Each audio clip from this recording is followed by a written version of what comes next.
2005. Making decisions to our shareholders. Many of the important decisions we make at Amazon.com can be made with data. There is a right answer or a wrong answer, a better answer or a worse answer, and math tells us which is which. These are our favorite kinds of decisions. Opening a new fulfillment center is an example.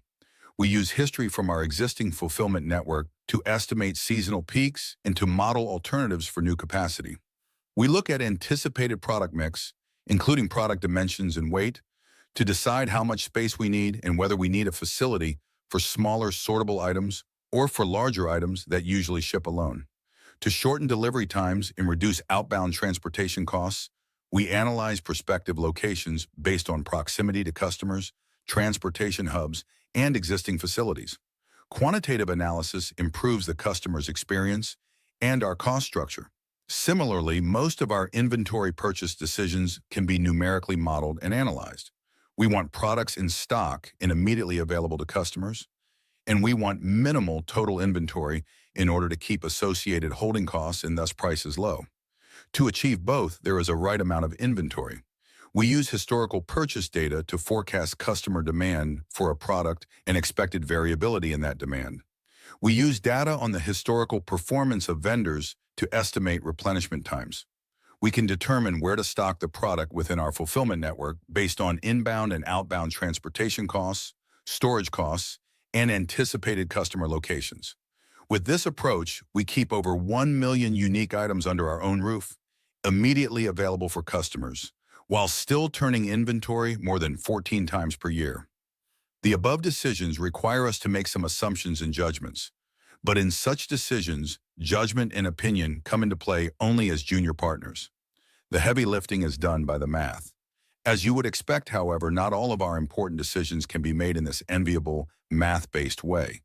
Sometimes we have little or no historical data to guide us, and proactive experimentation is impossible, impractical, or tantamount to a decision to proceed.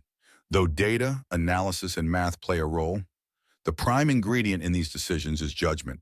As our shareholders know, we have made a decision to continuously and significantly lower prices for customers year after year, as our efficiency and scale make it possible. This is an example of a very important decision that cannot be made in a math-based way. In fact, when we lower prices, we go against the math that we can do, which always says that the smart move is to raise prices. We have significant data related to price elasticity. With fair accuracy, we can predict that a price reduction of a certain percentage will result in an increase in units sold of a certain percentage. With rare exceptions, the volume increase in the short term is never enough to pay for the price decrease. However, our quantitative understanding of elasticity is short-term. We can estimate what a price reduction will do this week in this quarter, but we cannot numerically estimate the effect that consistently lowering prices will have on our business over 5 years or 10 years or more.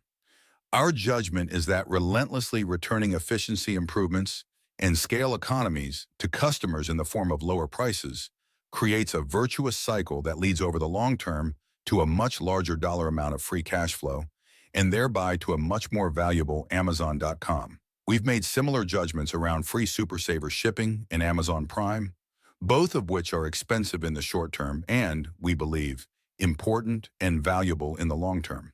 As another example, in 2000, we invited third parties to compete directly against us on our prime retail real estate, our product detail pages. Launching a single detail page for both Amazon retail and third-party items seemed risky. Well-meaning people internally and externally worried it would cannibalize Amazon's retail business, and, as is often the case with consumer-focused innovations, there was no way to prove in advance that it would work.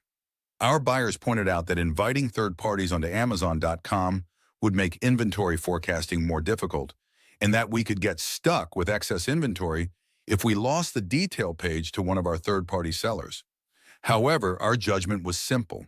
If a third party could offer a better price or better availability on a particular item, then we wanted our customer to get easy access to that offer.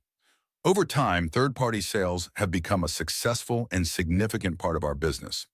Third-party units have grown from 6% of total units sold in 2000 to 28% in 2005, even as retail revenues have grown threefold. Math-based decisions command wide agreement, whereas judgment-based decisions are rightly debated and often controversial, at least until put into practice and demonstrated. Any institution unwilling to endure controversy must limit itself to decisions of the first type. In our view, doing so would not only limit controversy, it would also significantly limit innovation and long-term value creation. The foundation of our decision-making philosophy was laid out in our 1997 letter to shareholders, a copy of which is attached. We will continue to focus relentlessly on our customers. We will continue to make investment decisions in light of long-term market leadership considerations rather than short-term profitability considerations or short-term Wall Street reactions. We will continue to measure our programs and the effectiveness of our investments analytically, to jettison those that do not provide acceptable returns, and to step up our investment in those that work best. We will continue to learn from both our successes and our failures. We will make bold rather than timid investment decisions where we see a sufficient probability of gaining market leadership advantages. Some of these investments will pay off, others will not, and we will have learned another valuable lesson in either case. You can count on us to combine a strong quantitative and analytical culture with a willingness to make bold decisions. As we do so, we'll start with the customer and work backwards. In our judgment, that is the best way to create shareholder value. Jeffrey P. Bezos, founder and chief executive officer,